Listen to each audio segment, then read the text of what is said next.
কিন্তু আছে খালি সুখ। এত ভালোবাসতেন মা আয়েশাকে। মা আয়েশা গ্লাসের যেই জায়গা দিয়ে পানি খেতেন, বিশ্বনবী ওই জায়গায় মুখ লাগিয়ে পানি খেত। মা আয়েশা গোশতকে হাড্ডি ফেলে দিলে বিশ্বনবী ওই হাড্ডিটা নিয়ে চষতে শুরু করে দিত।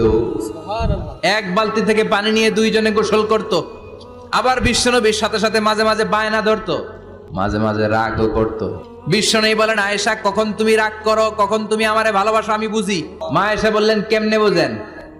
বিশ্বনবী বললেন, যখন তুমি রাগ করো তখন নামাজের পরে দোয়ার মধ্যে বলো, ও ইব্রাহিম আলাইহিস সালামের আল্লাহ, আপনি আমার উপর দয়া করেন। তার মানে তুমি রাগ করে আছো, আমার নাম নাও নাই। আর যখন আমার উপর খুশি থাকো নামাজের পরে দোয়াতে বলো, মুহাম্মদ সাল্লাল্লাহু আলাইহি ওয়াসাল্লামের আল্লাহ, আপনি আমাদের উপর রহমত করেন। তার মানে খুশির সময় তুমি আমার নাম নাও, রেগে গেলে অন্য নবী দেয়া দোয়া সাইরা দাও, রেগে গেলে আমার নামটা নাও না। মা আয়েশা বলে, নবী গো, আমি তো শুধু নামটাই মুখ দিয়ে নেই না, কিন্তু কলিজা থেকে তো আপনারে বাদ দিতে পারি না।